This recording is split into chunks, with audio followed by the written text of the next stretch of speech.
He was the commander-in-chief of feudal Japan, a military dictator with the strength and cunning to crush all enemies. For 7 centuries, he was the pinnacle of this warrior society. History Channel International looks at the Shogun, the supreme samurai.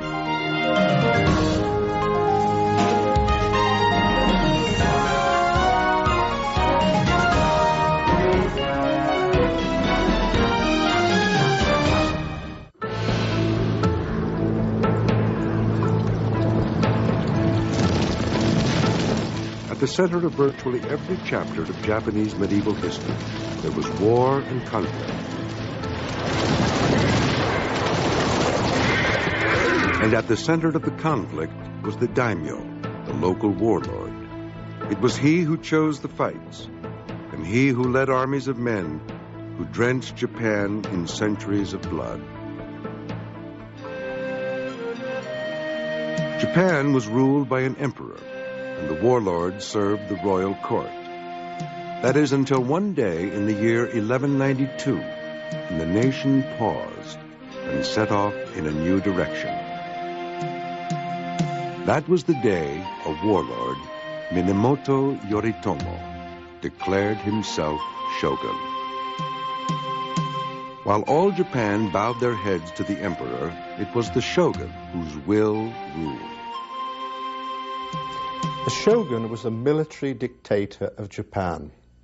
The word is actually a shortened version of the full title, Seita Shogun, which literally means commander-in-chief for the suppression of barbarians. The barbarians being the enemies of the shogun. In the Middle Ages, Japan was a group of islands with no central government. Instead, hundreds of local warlords carved their own small territories out of these misty hills and valleys. Warlords and their samurai fought among themselves year after year, decade after decade, for control of the scarce farmland. Eventually, 2 power blocks developed, the Taira in the west and the Minamoto in the east. Soon as the years went by, these 2 families would come into conflict with each other and threaten the very existence of the imperial system they were rewarded for supporting. These 2 clans eventually met on the battlefield. It turned the countryside red with blood. One man, Minamoto Yoritomo, would emerge from this conflict to change the face of Japanese politics. Minamoto Yoritomo must have been a very charismatic individual. As a 13-year-old, he's exiled off to eastern Japan, and he is pretty much under the watchful eye of Taira adherents. Well, the first individual that tried to look after him was off in the capital, serving in Kyoto, and in his absence, Yoritomo became intimate with his daughter and produced a child. And that guy was obviously terrified. Here is a young captive that he's supposed to be taking care of, and the man has made himself very welcome in his own home. Yoritomo was the heir to a prominent warrior tradition, and his revolution was to inspire the samurais of Japan to sense their true power. He simply said to his fellow warriors in the East, come fight for me, join my army, and in return, I will do for you what the court has been doing for you in terms of guaranteeing your status. But I'm a warrior like you are. I'm a provincial resident like you are. I'm not one of them. And he obviously touched off, or hit a nerve here. The timing was very good. Yoritomo led his Minamoto clan in a struggle with their rivals of the 12th century, the Tairas. His armies were soon caught up in the great battles that became known as the Genpei Wars. And it was during the Great War between these 2 powerful clans that Minamoto Yoritomo saw his chance to dominate all Japan's warlords. The Genpei Wars came to a dramatic culmination in the Battle of Dan no Ura in 1185. Dan no Ura is almost unique in samurai history because it was a sea battle. It was fought in the narrow straits of Shimonoseki in western Japan. The ships were fighting platforms, flat-topped with rowers on a lower deck. Archers fired away from the top deck. As the ships drew closer together, swordsmen engaged in hand-to-hand combat. Metal struck bone in a final struggle for domination. The battle raged on. The boats sought to maneuver in the rough tides of the narrow waterway. In a brilliant maneuver, the Minamoto generals commanded their archers to concentrate on the rowers and steerers of the Taira ships, leaving the enemy vessels spinning helplessly in the current. The Emperor of Japan, a child named Antoku, and his grandmother were passengers on one of their ships. On board the Taira ships, it soon became clear that defeat was imminent. Soon, Minamoto samurai would board their ships and put them all to the sword. Tomomori, head of the Tairas, made an announcement. Suicide was now the only answer. Then he tied himself to an anchor and threw himself into the sea. Meanwhile, the grandmother of the 8-year-old sovereign took the young emperor in her arms and walked slowly to the ship's edge. She prayed with the child to Buddha and their imperial ancestors in preparation for the final act. Then, with the words, "In the depths of the ocean, we have a capital city," she jumped into the waves, taking the young prince with her. The remaining Taira warriors followed her lead by committing seppuku, cutting themselves open with their own swords and throwing themselves into the sea.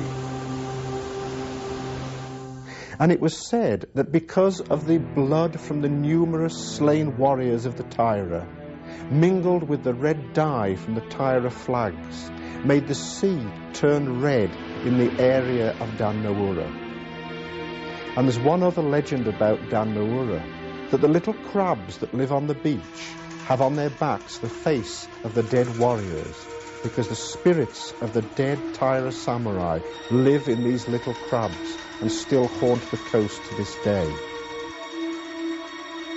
Yoritomo then emerged from the Genpei War as the officially recognized head of warrior society in Japan, the official head of the military and police systems for the court.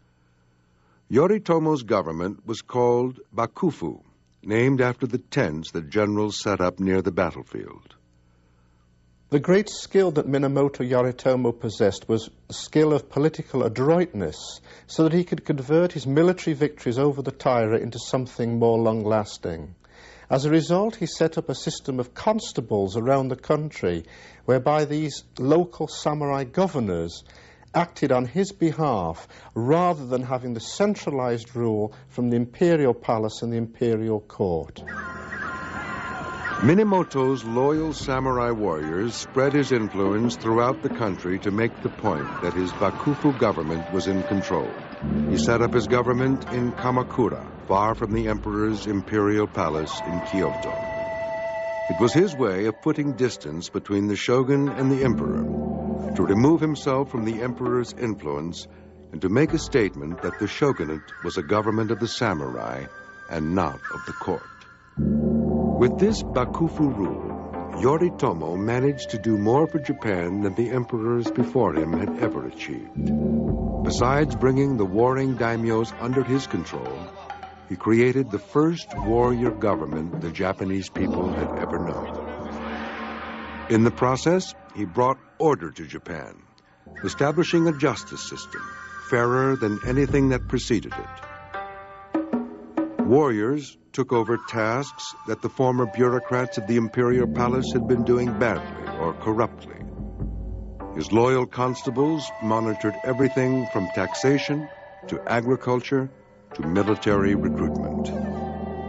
We generally see Yoritomo as the first important military figure to sort of initiate a long period of samurai involvement, if not outright control, of the political process in Japan. The first shogun ruled with an iron fist, but knew how to be even-handed.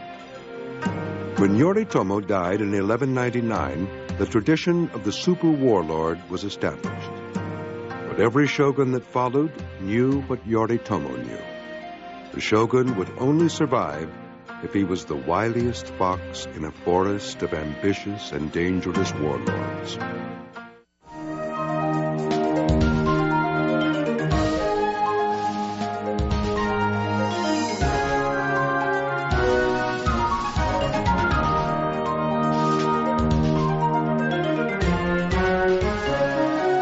Almanac will continue in a moment.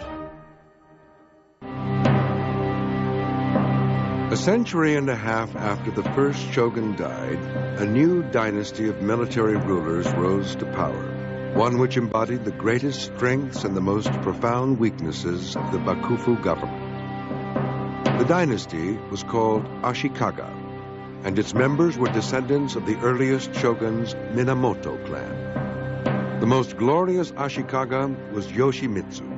He was the first shogun to use war as a means toward peace.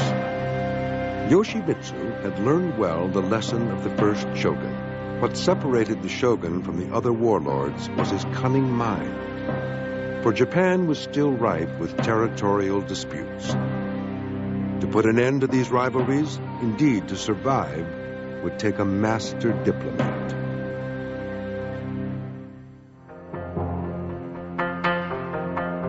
In 1392, two rival clans pitted huge samurai armies against each other, as each claimed one of its heirs emperor of all Japan. As a result, there was the emperor of the north and an emperor of the south. Yoshimitsu called the two rival clan leaders together for a meeting. Through negotiations that were full of ceremony and courtly manners, he played on their sense of pride and honor. Perhaps, he suggested, they could work out an arrangement in which each party got his wish. Both clans could have an emperor.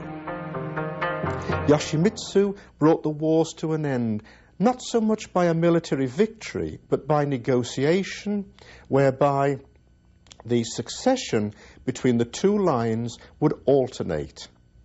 That satisfied the competing warlords and brought peace to Japan. Yoshimitsu is known to us historically far more as a patron of the arts than he is as a military figure, even though it was during his particular tenure as shogun that the endemic warfare that had been going on in Japan for several decades was brought to a halt, as he brought the northern and the southern courts together again. But really, we think of him as a patron of the arts, of a collector of fine Chinese art goods and library. Shogun Yoshimitsu, the negotiator and the peacemaker, brought Japan into a brief but significant era of peace. Under his rule, the arts flourished. Without the fear of conquest and battle, calligraphy, poetry, and music developed as they never had before. During Yoshimitsu's reign and during his lifetime, the shogun's court actually supplanted the imperial court as not only the political seat of political power in Japan, but also as the seat of cultural norms and cultural ideals. During the peaceful rule of Yoshimitsu and his successors, the tea ceremony developed. As the tea ceremony celebrates the beauty and tranquility of everyday life, so Yoshimitsu's life was lived in peace, proving that a warlord, a shogun, the man with the ultimate power of life and death in Japan, could cultivate the arts as carefully as he had outmaneuvered his enemies. Yoshimitsu transformed the capital Kyoto into a magnificent city of temples and gardens. One of his most famous artistic accomplishments is the creation of what's called the Golden Pavilion, a fairly elaborate and very expensive temple complex in the capital city. Here, Ashikaga Yoshimitsu, the arbiter of taste, held poetry parties, flower viewing parties, established and largely developed the tea ceremony, and entertained emperors, courtiers, and ambassadors from China. If the high point of Muromachi warrior government came under Yoshimitsu, his successors were not so fortunate. By the time we reached the 8th shogun, Yoshimasa, already things had begun to unravel rather severely, and Yoshimasa was not able to preside over a very powerful warrior government at all. 5 Ashikaga heirs succeeded Yoshimitsu as shogun, but their reigns were disappointing. The final Ashikaga shogun, and perhaps the most tragic, was his great-great-grandson, Yoshimasa. Yoshimitsu had built a pavilion of gold. Yoshimasa determined to build a pavilion of silver. The pavilion was built, but funds ran out before it could be coated in silver as he had planned. And this, in a sense, was symbolic of the age, because whereas the silver pavilion is unfinished, so was Yoshimasa's own attempts at government. Yoshimasa idolized his great-great-grandfather, but lacked his diplomatic skills. The position of the shogun at the head of warrior society deteriorated so badly that it was almost non-existent. And Yoshimasa himself didn't seem to have had a whole lot of interest in maintaining his governing authority. He was far more interested in being just a patron of the arts. He was something of a playboy. While the shogun concerned himself with poetry and flowers, rival clans schemed to seize power. Soon, all of Japan was caught up in a bloody civil war. Kyoto itself became a battleground. And we have skirmishes where one group goes out and burns out the buildings of one particular group. And then there are counterattacks, and buildings of the other group are burned down. And again, the commoners' lives, the people who lived in the city of Kyoto, were affected in ways that they had never been in previous battles. The citizens of Kyoto began to evacuate the city. Invading armies confiscated their empty houses. Barricades appeared in the streets. Opposing samurai warriors dug trenches facing each other along the city's grand avenues. And within a short space of time, this beautiful city, which consisted of buildings built largely of wood, was reduced to blackened ashes. While Yoshimasa devoted his energies to a courtly life of tea ceremonies, flower viewing parties, and poetry readings, outside the palace walls, the ravages of the Onin War spread destruction throughout Japan. In fact, the war really never ended. Instead, it sort of petered out in the capital and drifted off into the provinces. And warriors established themselves as more or less autonomous provincial barons and fight one another on a fairly constant basis. It was time for a true warrior to help steer the nation back on the road to peace. Soon, one did. A man from humble beginnings who would inaugurate the greatest era of the long rule of the shoguns.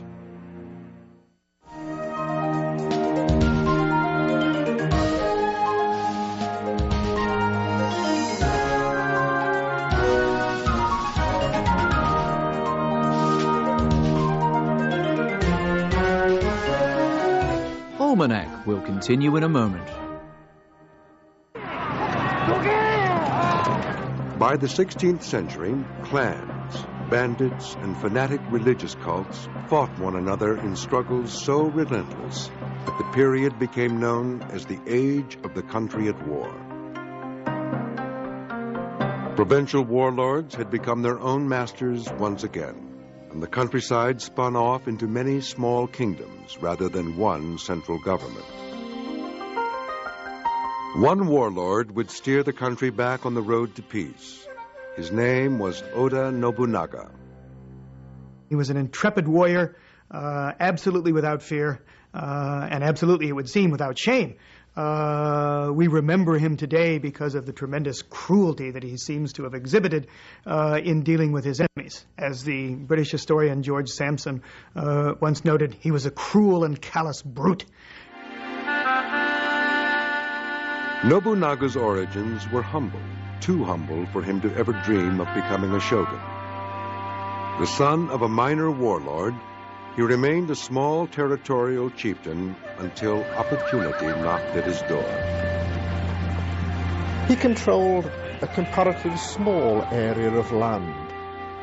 But it was very strategically situated because to the east of the Oda territories was the territory of the much more powerful family of Imagawa.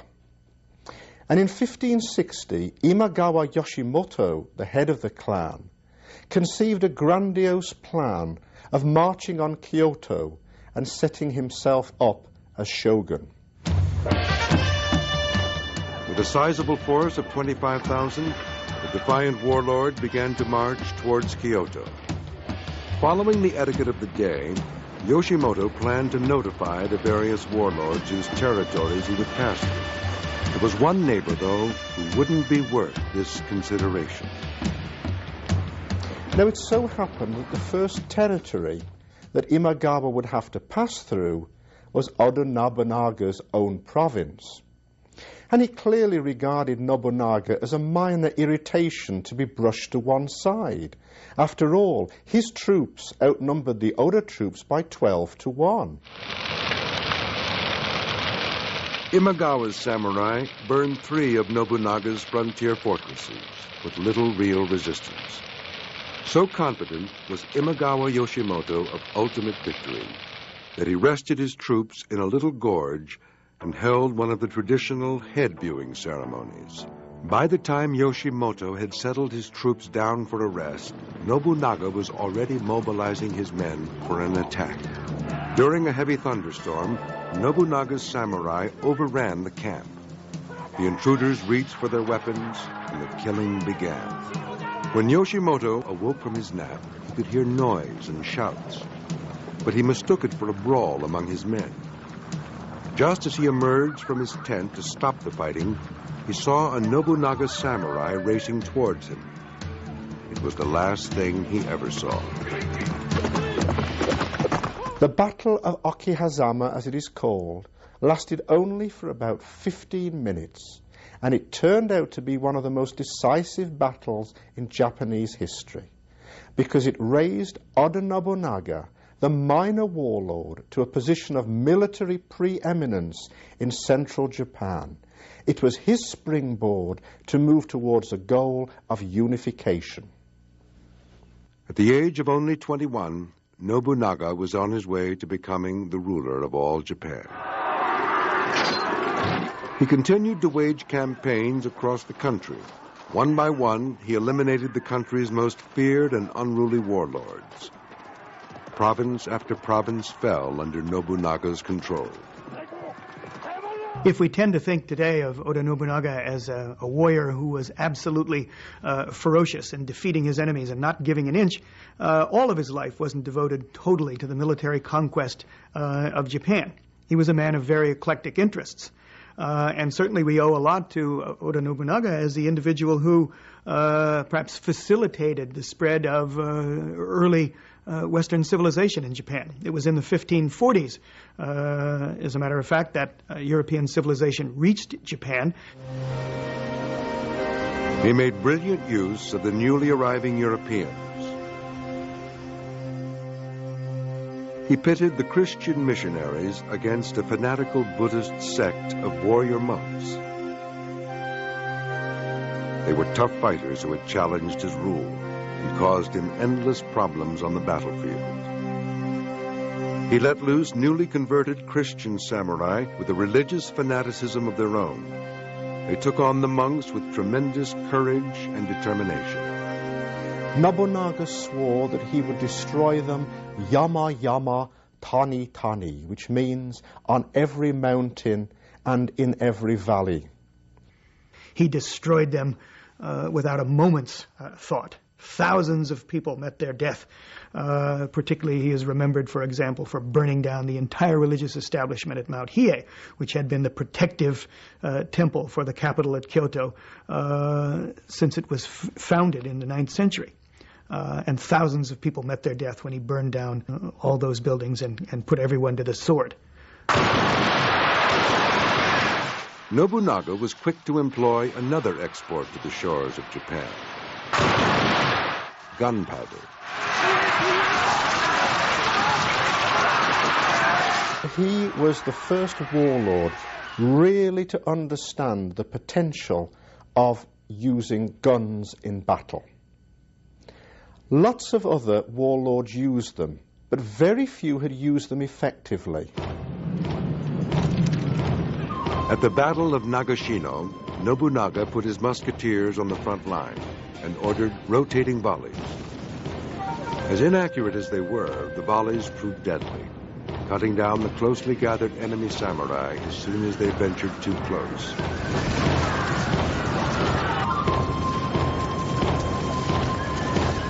The soldiers would then charge and finish off the enemy.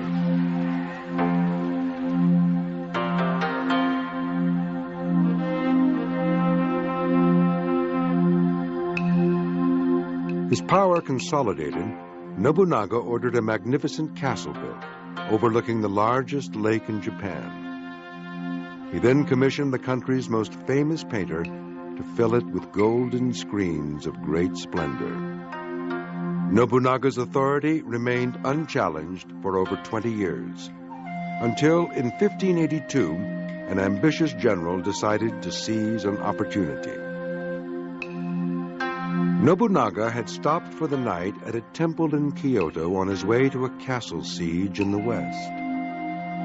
He never suspected that the traitorous general, Akechi Mitsuhide, was preparing to set the structure to the torch.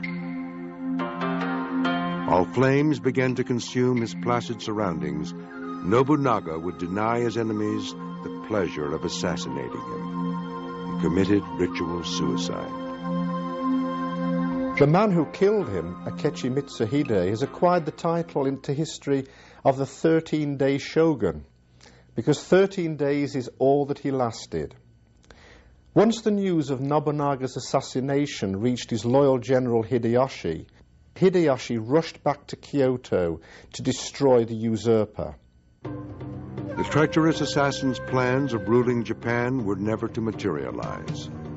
Nobunaga's trusted protege, Toyotomi Hideyoshi, took his revenge. This next great shogun would use his tremendous military skill, fierceness, and cunning to further unify a war-torn country.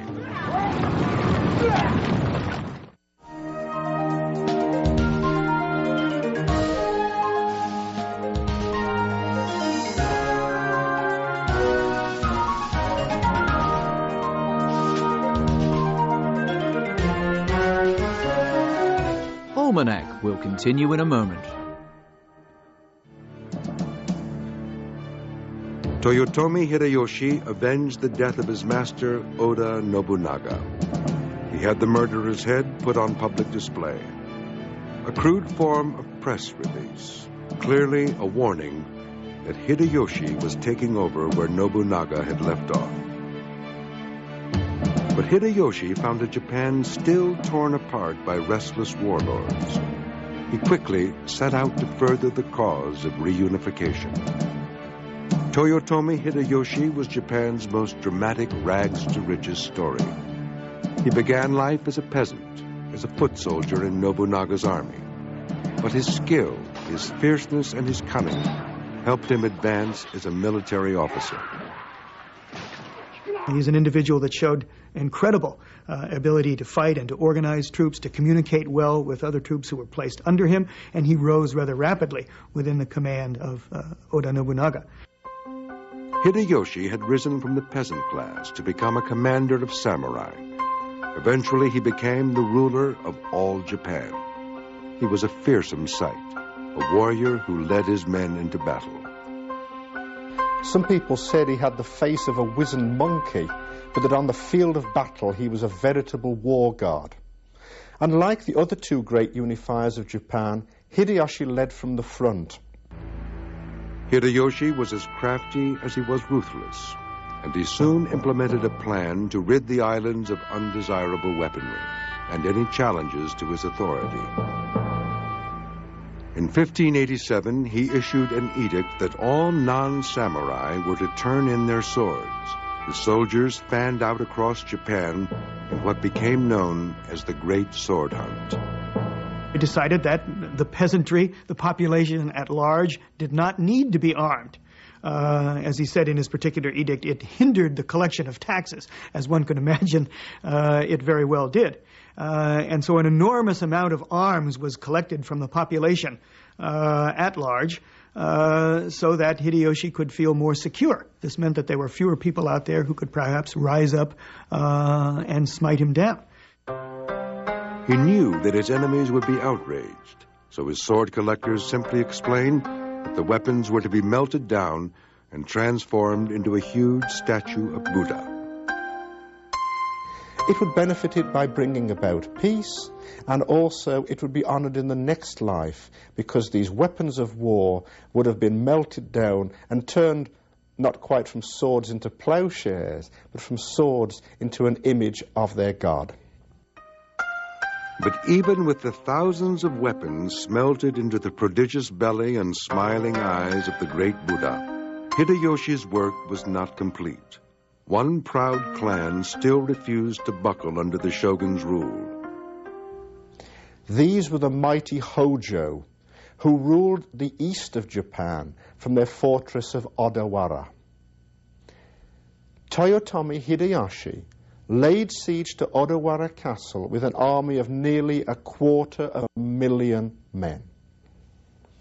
The Hojo were hopelessly outnumbered, but tried to resist. Hideyoshi deployed his army on all sides of the fortress. Sizing up his enemy's defenses, he decided the best course was to starve the Hojo out. In a letter to his mother, written in 1590, Hideyoshi described his strategy and the importance of this battle. Please do not worry about me. Now that I have had Odawara tightly besieged, I control 80% of what goes on in the provinces. Since Odawara is the key to the entire nation, I have to starve them out, so it will take time. The siege wore on. Hideyoshi was patient. The samurai grew vegetables and played games while the shogun waited. Eventually, the Hojo realized they could hold out no longer, and a deal was done. A couple of suicides here, a resignation there. Toyotomi Hideyoshi, the supreme shogun, had unified Japan in a way not known for centuries. The last obstacle to reunification had fallen. For the first time since the rule of Yoshimitsu in the 1300s, Japan bowed to the will of one man, Shogun Hideyoshi. One of the first things Hideyoshi begins to do when he finds himself finally having achieved power is to shut the door behind him and make sure that no one else can ever again do what he just did. Hideyoshi, the peasant who became shogun, decided that all samurai must now come from samurai families. No one could do what he had, rise from a lowly birth to the pinnacle of power. He begins the idea of social separation of class, trying to define what is a samurai, what is a peasant, what is a merchant, and who should live where. So we see a kind of structuring of a class society that had not existed for a long period in Japanese history. There had been a great deal of chaos, and people moved up and down the social order fairly easily. But after Hideyoshi, it became increasingly impossible to do that. Hideyoshi now turned his attention abroad. In 1592, he launched an invasion of Korea with a force of over 100,000 men. They made rapid progress, fighting their way up through the Korean peninsula to Seoul and beyond. However, sickness, the winter frost, together with constant guerrilla attacks, gradually undermined the Japanese military position. Hideyoshi's regime was weakened as a result of the failed Korean expedition. Hideyoshi, who had fought his way into the samurai class and made it rule supreme, now faced the same problems as his predecessor, Oda Nobunaga. If Oda Nobunaga was not able to pass on his control of Japan to his descendants, neither was Toyotomi Hideyoshi to be successful in founding a lasting power structure in Japan. Certainly he wasn't the first one to have this problem in Japan, but of course it all boiled down to having an appropriate heir which he could pass his position on to. As Hideyoshi lay dying in 1598, he announced that his infant son, Hideyori, would succeed him. Several times before he was to pass away, Toyotomi Hideyoshi called to him his 5 major generals, asking them and swearing that, and having them swear that they would in fact support Hideyori upon Hideyoshi's death. The fact that he had to call them together more than once suggests that he was somewhat apprehensive as to the future of his young son. And in fact, that's exactly what was to happen. One general in particular, Tokugawa Ieyasu, a trusted confidant, pledged his loyalty. It was a promise he would not keep. Within hours of Hideyoshi's death, this warrior would begin his own bloody struggle to earn the title of Shogun.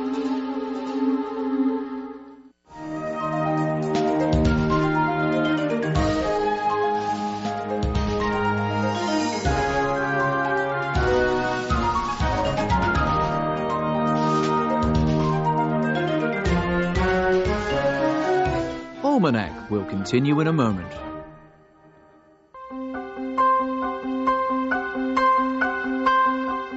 Tokugawa Ieyasu's rule was born in betrayal and anointed in blood.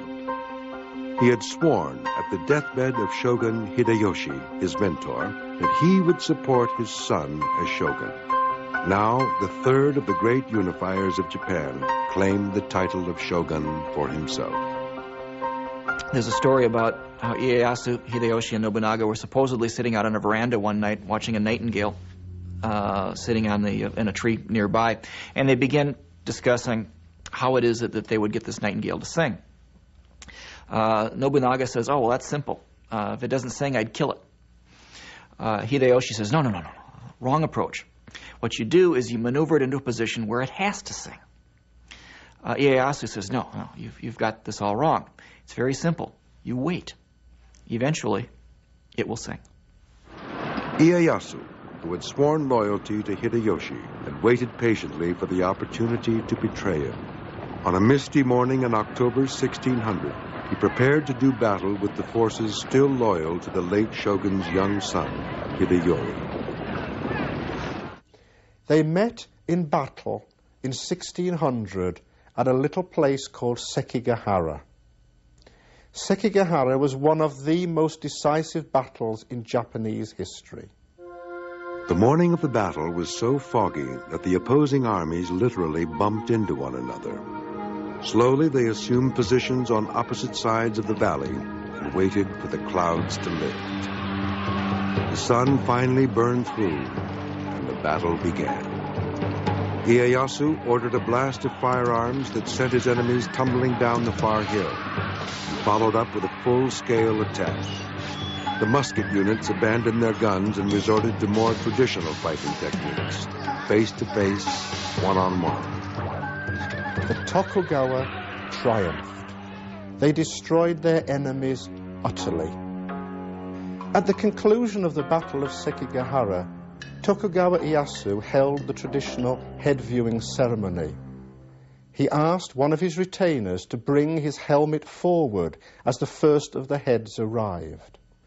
He placed the helmet on his head and tied the cord securely under his chin, uttering the words, "After a battle, tie the cords of your helmet," a phrase which has become a Japanese proverb, indicating that you can't be sure of victory until everything is complete. Ieyasu had to move quickly to consolidate his position if he was to secure the title of shogun. He announced that the lands across Japan would be redistributed. To his friends, Ieyasu rewarded more lands, usually strategically located. His enemies had to settle for pieces of property far removed from Ieyasu's home territory. Ieyasu was on the verge of completing the job of unification begun in earnest by his two predecessors. He quickly schemed to make sure that the emperor could not amass enough power and become a future threat. He made a big show of deference to the emperor, but kept him busy with ceremonial duties and cultural events. The emperor was a virtual prisoner in his own palace. Ieyasu now focused his attentions on the daimyo, the warlords across the land. He announced a new policy called alternate attendance, which forced all warlords to keep two homes, one in their own territory and one in the capital. They had to maintain members of their family in the capital residence as virtual hostages.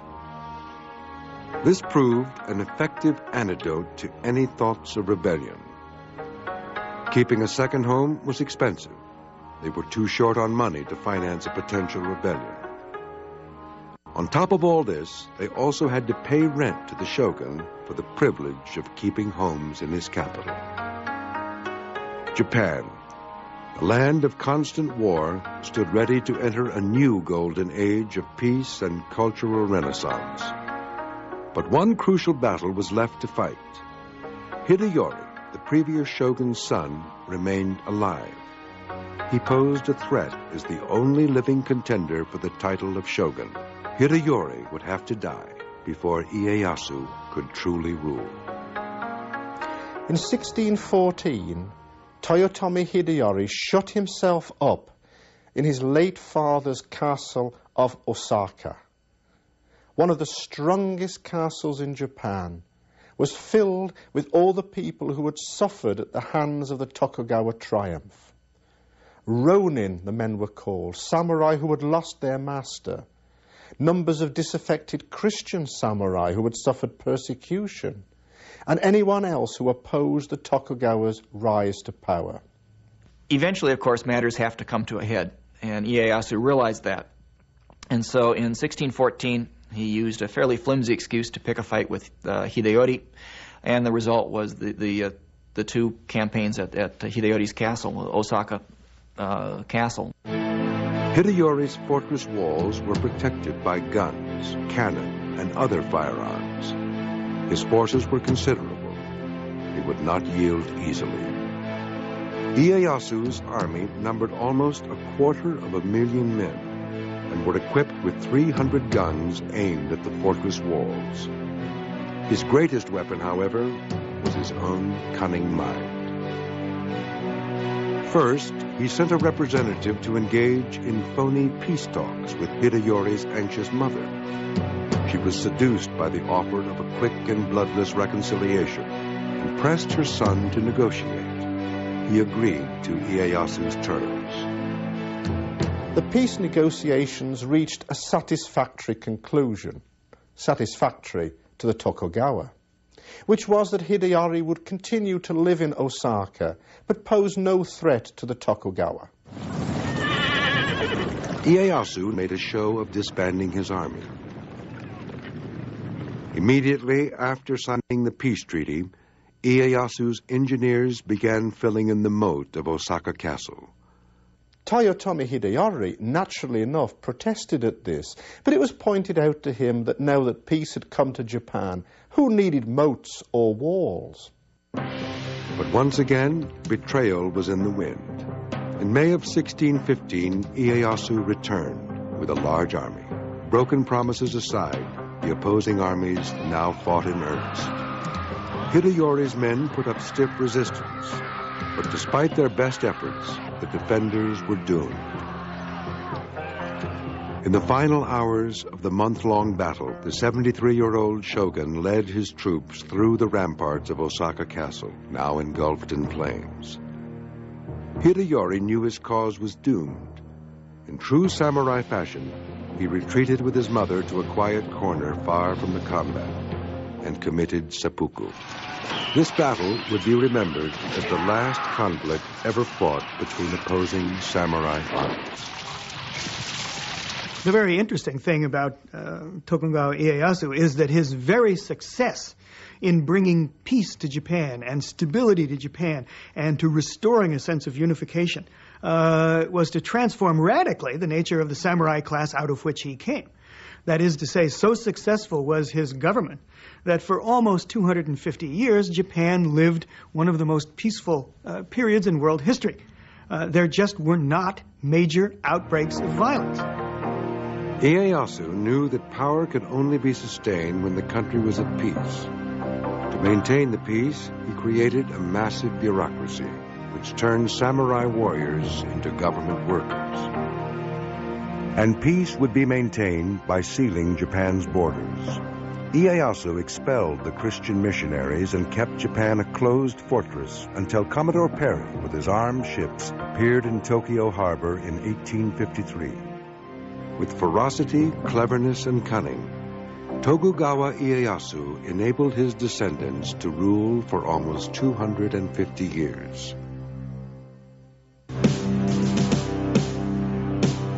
Japan was conceived in war, and for many long centuries lay shrouded in the smoke of death and devastation. And so it was that a warrior would return the nation to peace. And that warrior was the absolute dictator they called Shogun.